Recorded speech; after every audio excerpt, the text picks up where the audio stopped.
All right, so you want to link up your NAOMI 2s together so you can play games like Initial D.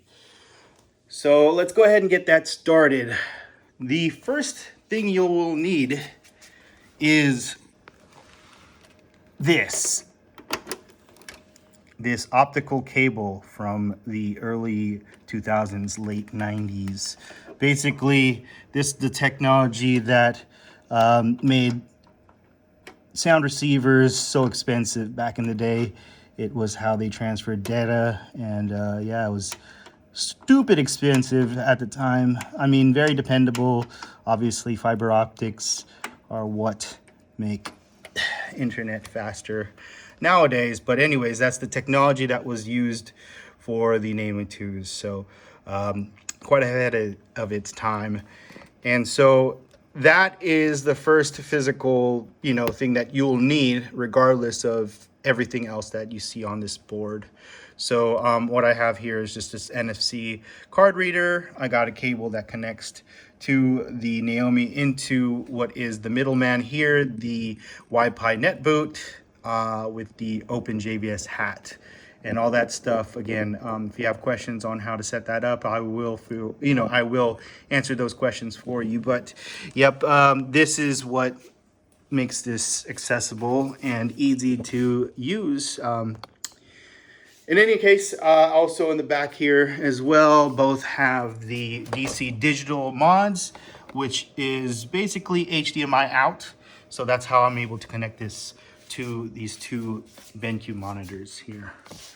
So now that out of the way, let's go ahead and check up on our test menu. So go into system assignments and make sure that your cabinet type is set to 1 player.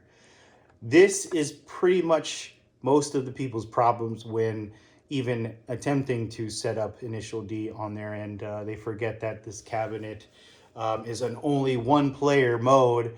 So all of the player 1 and player 2 controls are going to be used by the board itself. So make sure that the system assignments are set up. This is pretty much half the battle here. So now that out of the way, we'll go into the game test mode. All right, so now that we are loading the game test mode, you will then go into game assignments. And from here, usually would be the default of no defined seat number. So in order for us to link these two together, we will need what they call a master and a slave, or side 1, side 2, left player, right player, things like that. And in this case, it's called seat number. And so for the left-hand side, traditionally is the first player. So we'll go ahead and put seat number as 1. Whereas the right side is usually the second player. So we'll do seat number 2. If you notice that the game difficulty will be set by the first player. So everything else will match forward. So the right side is going to pretty much sync up with the left side regardless of the difficulty levels and things like that. So obviously the continue is controlled by the left-hand side. But in any case, that's how you set up the link mode. So we'll go ahead and exit out of here. And then we will exit out of game test mode. From here, we will go into the regular test mode again. And then we will exit out of this mode. So you'll notice a few changes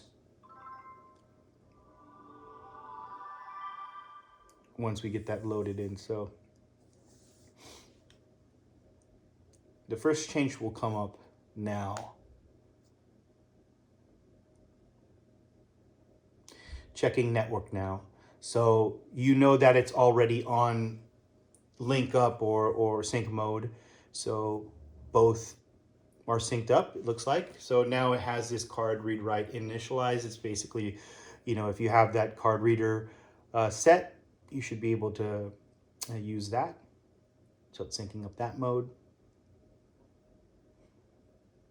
and then kickback initialize. I believe that this is just, you know, to set up the entire game. So if you don't have card reader mode on, it goes directly to the kickback initialize. So now you see that both windows or both screens are showing the same exact thing. Just to note that they're both now in sync. So I will go ahead and press start on the right hand side. And so you'll notice that you have a new screen called Accept Challengers for Battle Race, and you can refuse or accept. So in this case, I will accept, and I will press the gas. And then on the left-hand side, I will press start. While that's running, I will enter in my card.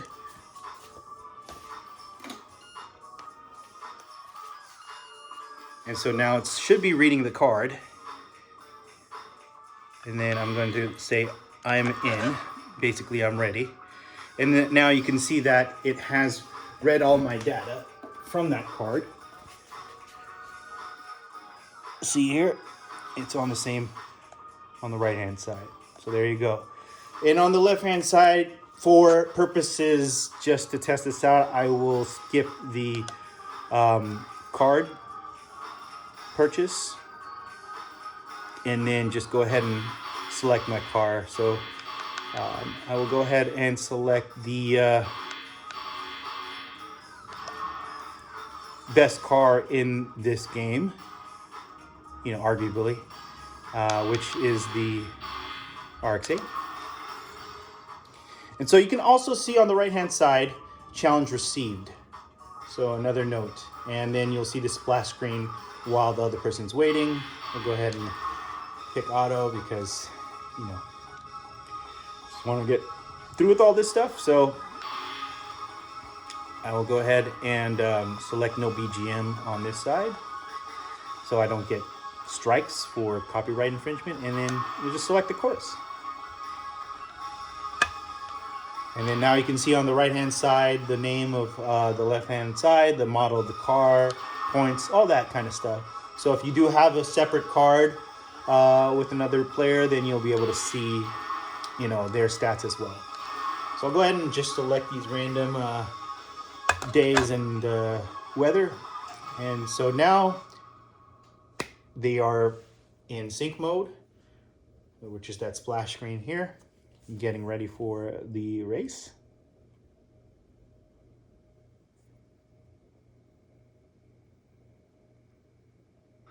And that's it. There is your Link player, you know, Link 2-player game. And you can see here, that is linked up. And you notice that it's on my sort of driver mode looking from the rear versus the driver mode on the left-hand side. So it saves all of your preferences on the card and will be reflected just like how it was in the arcades. But yeah, that is the setup here. Again, again, grateful for PixelFX for the DCDigital mod, the WiPi Netboot, because without that, most of this wouldn't even be available. So thanks again to Chunksin, as well as the OpenJVS, which again, you're able to use wireless controllers like these, two 8-bit DOEs on, you know, real arcade hardware. And shout outs to Bobby Dilley for that. So if you have any questions, again, feel free to ask them in the comments below. And again, I will, see you again next time. Hopefully we'll have another update on this NAOMI 2 project. Thanks.